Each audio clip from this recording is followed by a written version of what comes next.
Hello, everybody. It is 9 o'clock, and so I don't want to be on here for very long. And we are in a different view than any of the other times that I've been on here. We are in the kitchen. Okay, so daily check-in today. I had a lot to say last night, and it's so interesting when we share something, how much we are tested in the thing that we share in. So I shared a lot about what God's been showing me about like feeding myself in the word when I first get up, and how that like changes the trajectory of the rest of the day for feeling satiated and all of that. And satiated in other areas as well. And so if you watched the vlog from yesterday, you know that my niece spent the night last night. She ended up not staying in my room. She actually went and stayed with my mom, but it was like the strangest thing. I laid down last night, really hadn't coughed at all yesterday, and like just had horrible coughing fits for like an hour. So I didn't fall asleep right away. I did wake up at 5 o'clock this morning, but I kind of dozed off and on, and I don't think I like actually like got up until it was closer to 6. But when I got up and I went to the restroom, which is typically kind of like what I need to do when I first get up in the morning, I made the mistake of taking my phone to the bathroom. Normally I don't do that. And I took my phone to the bathroom, and then I had a bunch of notifications from overnight, and man, I just got sucked into stuff. And so, I still, read my word. I still, had a conversation with the Lord. It was like, it's just so funny sometimes the things that he says where it's like, wow, okay. And the things that he brings to us that just like, honestly, for me, they just blow my mind. And I'm just like so overwhelmed by his kindness to me. And so everybody was awake. My niece was there in the room with me, but it was actually really kind of sweet because I was sitting doing my devotionals, and she's like, "What are you doing, Aunt Danielle?" And she's 4, by the way, if I haven't mentioned that before. And I said, well, I'm writing some stuff down, and I'm reading some things. And so she's so cute. She sees me writing in my thankfulness journal. And so she goes downstairs into the living room and gets her crayons and her own little journal. And then she came upstairs and she's like, "I'm going to write in my mystery journal." And so I said, okay. So that was really sweet and cute because like, part of what started that too is that I had gotten on my memories from Google Photos, and there was a memory of someone on there singing. And so then she was like, "I really like his voice like that. Can we listen to more things of him singing?" And so we've sang together, him and I have sang together. And so I turned on us during a worship set from 5-6 years ago now. It was probably 5 years ago now. And she was just like, "Wow, this is so cool." And then it just like the atmosphere in the room just shifted and stuff because like it was during a time of worship that somebody had gone live on their phone and recorded it. And so that's what was playing in the background. And she's like writing things down in her mystery journal and saying, "No one else is allowed to get into it, but you can, and you can read it whenever." And she's 4 and knows how to spell her own name, but like doesn't really know how to spell much of anything else, but she knows the letters. And so like she just mixes them up it's the cutest thing. So that was kind of like how it went. So it was very different, but at the same time, like different than what I'm used to when I'm having that time where it is just me by myself. But at the same time, it was like, because I'm not married and I don't have children yet, it was like this is what I felt, is that God was like giving me a glimpse into the future of what it could look like when I do have kiddos, and that if, you know, there's a point in time where something's happened and I don't get up on time and I have kiddos to take care of, that like, it's really a cool thing to invite them into the space. And so again, grace, there's grace, and I'm grateful for it. Because again, I could have gotten up and just done it and been done with it and then gone about the day. But there was just something, I mean, honestly, we spent time in that space for like an hour. And like, she does not stay occupied for that long of a period of time, but she honestly did. Like she seriously did. And so she was on the daily devotional this morning, not on it, but like you can hear her talking on it. Because she insisted on holding the phone that I read from and stuff. But it was just kind of like it was a really cool moment that God allowed me to have with her. Because at the time it was just her and I in the house.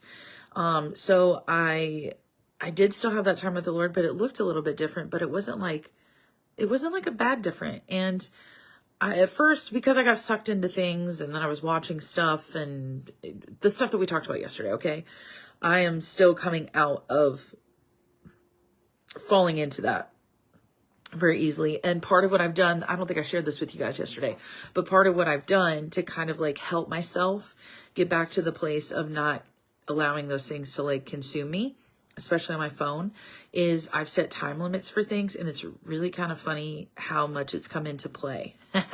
I set time limits for like everything on my phone outside of my text messaging and ways for people to get a hold of me. But even then, and this is something I would encourage you to do as well, because we live in a society where everybody feels like they should have access to us at all times. Just because we have cell phones now, and you should be at the ready to respond at all times.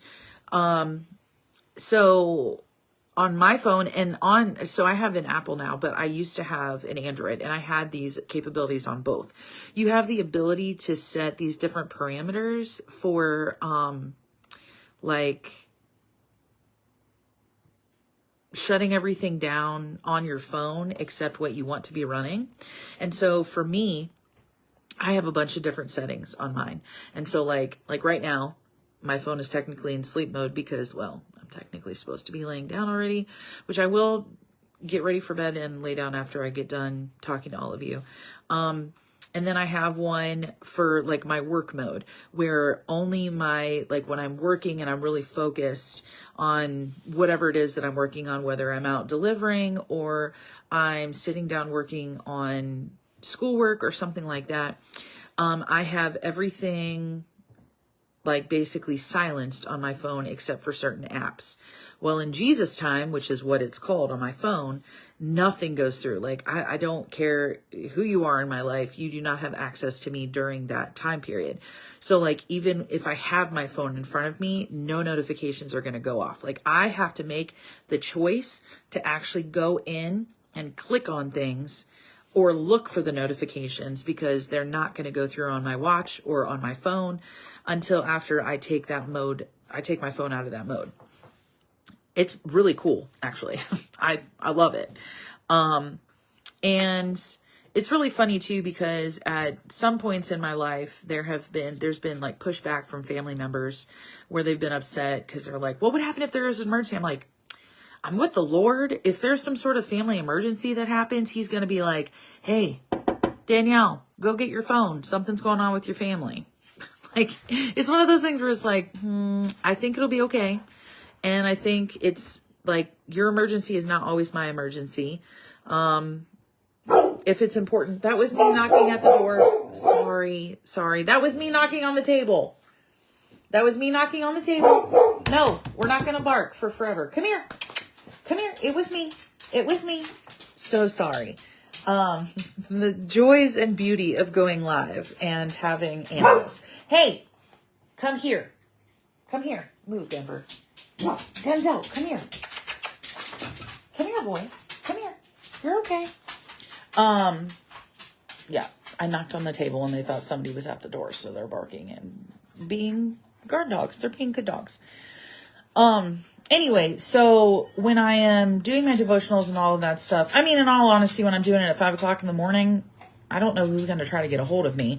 But even so, I still put my phone in that mode. And so anyway, so that was kind of like how I sort of started my day. Like, I guess it is, I told you everything about how I exactly started my day. I didn't have my first meal until, what time was that? 12:30? I honestly, for those of you that watched the live or will go back and watch it, I got hungry during when I was doing the devotional on here, but I did not go and eat right away. And I probably reaped the consequences of that because I feel like I did eat quite a bit. I had 2 blueberry waffles, like the little Eggo whatever ones, not name brand, but like think that size. And then yesterday I had gotten Subway and I got an egg and cheese with spinach and tomato flatbread. So I ate the other part of that. So like I ate a 6-inch of that, and had a from our coffee shop in town, they make what's called fuzzy navels. And so it's orange juice with like peach syrup in it. So I had that for lunch. And then I had the kiddos until like 6 o'clock tonight. And I'm realizing something. If I don't plan ahead with them, I just kind of eat with them every time that they're hungry, and they're little kids. So they like eat all the time, which means that I eat all the time unless I plan ahead, because it's such a trigger. Food's in front of me, I want to eat it. I mean, if it's something I can eat. Because obviously they eat like meat and all of that, and I don't eat chicken or anything like that. So I do find myself like, I think the true test, we're going to see tomorrow.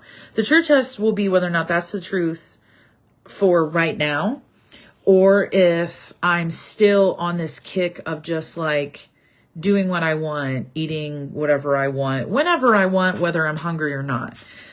Because I have no kiddos tomorrow. I'm by myself in the house, which means there's no like familial triggers either. Because sometimes like my mom will bring me home food, or they'll be eating and I've just eaten, but they're eating something and my mom offers it to me. And sometimes I just have a hard time telling her no. And so we'll see, because there's not going to be any of those like familiar triggers. And if it doesn't happen tomorrow and I'm just kind of focused on what I'm supposed to do for the day, then this is really, this is really about a self-control and discipline thing. And I am struggle busting with it, just to be completely honest. I'm trying to think what else I ate today. Chips and cheese, because the kiddos wanted a snack, and that was something that was simple. And so of course I made myself some, like queso cheese and tortilla chips. And then I ate, and I tried this for the first time and realized that I like it, but I also realized that, doesn't have the best of ingredients in it, but whipped yogurt. And so if any of you have seen a recipe for homemade, like less sugar, less whatever, whipped yogurt that I could like add real fruit to, that would be cool. Because I found out tonight, like, yogurt's not my favorite thing. I will eat it because it has like active and live cultures in it, which I know are good for your gut. But if I could make it at home instead of purchasing everything that they have extra in it from the store, even the ones that are supposed to be like light and fit, still have like added sugar and like all those things. So if I could find a recipe and just be able to make it and make the whipped kind, because I just realized and I'm like, oh, I actually really like this. Like I would eat this every day. Yogurt, regular yogurt, I have to kind of like force myself to eat, just because of the texture part of it. I'm trying to think what else I had today. What else did I eat today? I also went to the grocery store, and it was interesting because we had the devotional from yesterday where it was like, you don't buy as much as what you did. I definitely still did. A lot of it was frozen stuff. and stuff that is non-perishable. But I feel like I still spent more even potentially because, again, talking about the whole person, right? This whole like over exaggeration of things trickles over into all of it. Okay. So it's like spending, financial side of it, like all of those things, and that poverty mentality of, ooh, it's on sale and I have a coupon, I have to get it. So just like, man, ugh, this is hard, guys, because it's like all these spaces that we've just been doing things on our own. It's now time for us to stop doing that and invite Holy Spirit to join us on the journey in those areas. And if that's something that we're not used to, it's a little bit of a tug of war because we've made ourselves idols in that area, or we've made the thing the idol. And so we've got to tear down those idols first, repent. We've talked about that before. And, man, just like admitting that we're wrong. I do want to share this. When I was watching that video with my niece today, and I was watching myself, which awkward, watching yourself worship, especially with who I am as a person. Kathy, if you watch this, you'll know what I mean, because I get kind of animated sometimes. I was just watching it, and I had sent my friend, who I actually didn't know during that time in my life, but she has heard myself and my friend sing together before, but not like in this capacity. It was a very different setting. So I sent it to her, not for any other reason other than to just say, hey, look, like this is what it looks like, or looked like. This is, because when I was watching it, it was like, man, that's who I really am. Like this person that's become a little bit more staunch. It's probably partially from years of waiting for promises to come to pass, and that makes it really easy to just kind of get comfortable in the way things are instead of anticipating what's to come and believing that those things are still going to come to pass. Like we become very complacent, I guess would be the word I would use. And just realizing, like, as I'm watching this, I was talking to her about it, and I just said, you know, I'm watching this and my heart is like doing a whole bunch of different things. It's sad because like I realize I have stepped away from who I am in that capacity. Like that is actually who I am. Like I am a worshiper at heart. And not for people, unto people, not like in the worship leader sense. Like I don't have to have the role or the title. It's just any chance I get to be able to like outwardly worship the Lord in a outside setting or, you know, whatever. In the past, I would jump on that like nobody's business. And there's a lot of things that the Lord has shown me that's changed about that, because like some of that was pride in my own gifting, and the Lord needed to, you know, work that junk out of me. But then the other part of it has been like, I've just gotten comfortable in the role that I feel like I'm like playing in life right now. That sounds so bad, but it's the truth. And, in doing so, like I'm watching this, my heart's saddened, but at the same time, it just like sparked something in me where I was like, that's who I really am. Like that is who I'm called to be. That is, you know, that is the person that I long to be again. I was just, man, just thinking about who I was back then and how I've allowed life and I've allowed things that have happened in life to just steal my joy. Like really honestly, just like steal my joy, steal my happiness. And again, happiness is based off of circumstances. Happiness is a mood. Joy is a fruit. So because of circumstantial changes, of course, like my happiness looks a lot different. But my joy and like, I'm just so like, I don't know if you guys can see it on here, but like, I've just become so serious, and it's like, why? we're supposed to come into the kingdom like a little child, and little children are fun. Like little children bring joy with them. That's how we're supposed to come into the kingdom. Not like this staunch, like boring person I feel like I've become. And so that was like today, as I'm like talking to my friend about it, I'm like, man, I feel like when I was that person, when I was walking in that, when I was really like joyful about getting to spend time with the Lord and like all of those things. Not that I don't look forward to that every day, but it's hard to explain, but it's just different. It's been different, for a while now. Like just, like we are meant to do things from that place. We're meant to do things with childlike faith.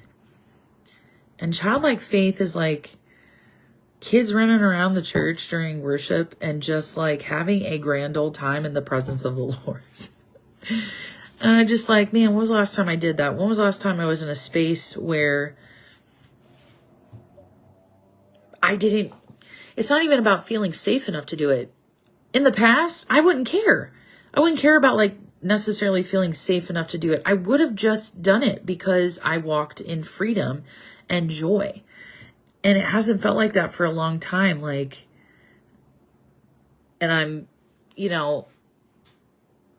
through these devotionals that I've been doing with friends and myself, just asking those questions of like, man, where are those roots? Where are those roots of things where I've become complacent, where I've become boring, where, man, I don't know if people would want to talk to me about Jesus out in public, because when I'm out in public, I'm just so focused on like the task at hand, instead of like really being in tune with Holy Spirit through everything that I'm doing throughout my days, so that I can do what we're called to do, which is stopping for the one. I mean, I feel like I've had glimpses of that, but it's always, it's so different. Okay, I need to not talk for much longer because I feel like I'm talking your ear off. It's very different when you become a very task-oriented and works-oriented person, even in your faith. It does say faith without works is dead. But like, in what manner are we supposed to do the works? Like, we're supposed to have joy in our hearts when we do it. It's not supposed to feel like a task. And I feel like a lot of times it becomes that. Like, even on this journey that we're on to our like health, it can become like this, I have to give up this. I have to start drinking this instead of drinking this. I have to stop eating this. I have to blah, blah, blah. Like, let's not. And say we didn't, okay?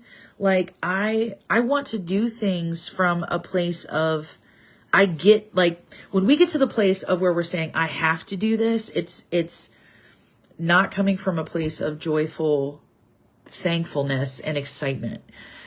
It's when we say, we get to do this. Like, I get to meet with the Lord every single day. I get to go fellowship with my brothers and sisters when we see each other. I get to go to my job. I get to do all these things. Like, when the joy has left us, it becomes a have to. And I'm tired of living like that. I don't know about you guys, but I am. Like, I'm tired of living like, I want, just like we were the joy that was set before Jesus on the cross. Like, think about that. Even on the cross, in the midst of suffering, in the midst of agony and pain, and just the worst thing I believe that a person could go through, even in the midst of that, it says that we were the joy set before him. Jesus still had joy on the cross. So like, in our present day sufferings, it says that we're supposed to rejoice in all things. But I think it's also in what we feel like are the mundane tasks. Like, we need to be joyful and rejoice in those things as well. And I think I've really personally stepped away from that. So like, it's trickled into every area of life. And now I feel like I'm almost having to like work myself up into being excited about stuff. Like, silly, just silly. Okay. And so I guess this sounds really depressing tonight, guys. I'm sorry. But I'm also not sorry, because I promised you guys that I would be real and raw and vulnerable on here. And so that's what I'm doing. That's kind of where things are at. And I'm sure that I'm probably not the only one that's having these like, almost like come to Jesus moments where it's like, what am I doing?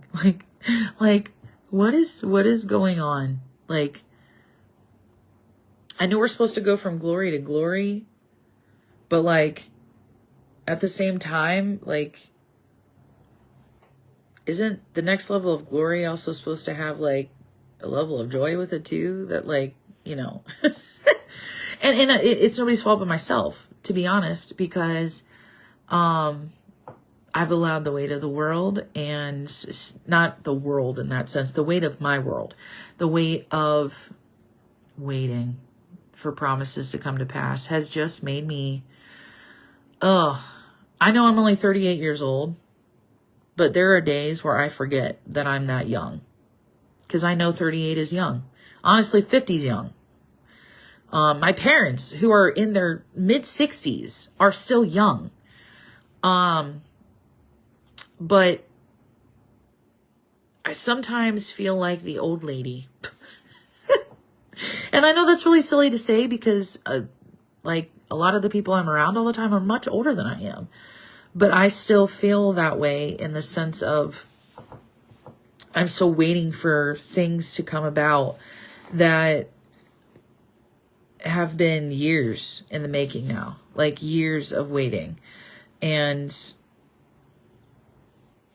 still trying not to lose hope. And I think that that's part of it too, is the hopelessness factor starts to set in. And then you just kind of like shrug your shoulders and say, okay, well, I guess it is what it is. I hate that phrase. Anybody that knows me and is close to me in my life knows I absolutely despise that phrase because it's not the truth. It is what it is just a cop out. It is what you make it. Like, we have so many things that can happen to us, around us, like about us. It's how we respond to those things that makes the difference.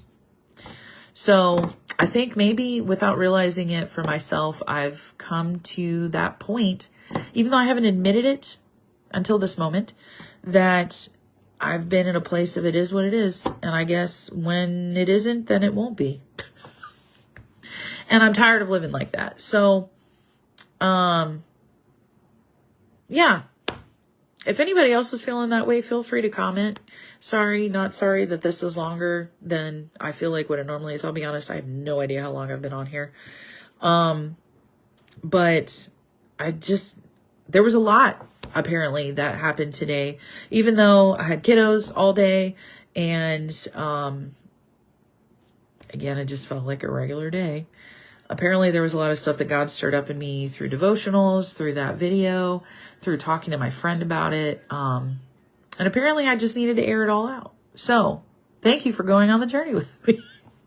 And if you decided not to watch till the end, I am not offended.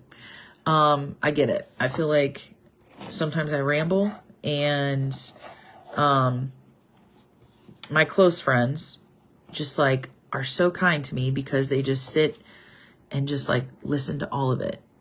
And so I appreciate that. Appreciate the people that do that, because sometimes I'm an outward processor, which means that sometimes what takes inward processors just a moment to kind of like inwardly process it and then express it and do it very succinctly. At times for myself with outward processing, it takes me a half an hour to walk through something to where I'm like, wow, the whole point of everything I was just saying is this one thing. So, I love all of you. I hope you had a really great day today. And for those of you that today was your last day of your work week, that it was awesome and you're excited to be off and rest for the weekend. I will be back with the devotional tomorrow morning. And I guess I don't want to leave this on like a, man, that was depressing note. I was real with you, but like the other part of the realness too is like realizing, here's what's great, guys. Lord just reminded me of this. What does the word say? The word says mourning may last for a night, but joy comes in the morning. And that could be every morning for us. Just like his mercies are new every morning, we could have a really rough day of realization and just walking through some stuff with the Lord. But guess what? His joy comes in the morning. And I'm going to believe that for myself, but also for any of you. that are walking through some stuff too. Whatever that may be, that just cling to the word, cling to the Lord, and believe what the word says. Joy comes in the morning. His power is made perfect in our weakness. Like, by his stripes we are healed. Like, there are so many things that we can hold on to from scripture that are truth. And so whatever it is that you need to hold on to, that the Lord has revealed to you about who he is and the truth about who you are, cling to those things tonight. Like, believe those things tonight. Speak those things out tonight over yourself. Because I know that for myself, I need to do that too. Because, you know, it's important to not let ourselves get lost in the swirl of self-realization. Like, the Lord always reveals to heal. Okay, cool. So guess what? Time to heal this stuff up, Lord. let's work through it.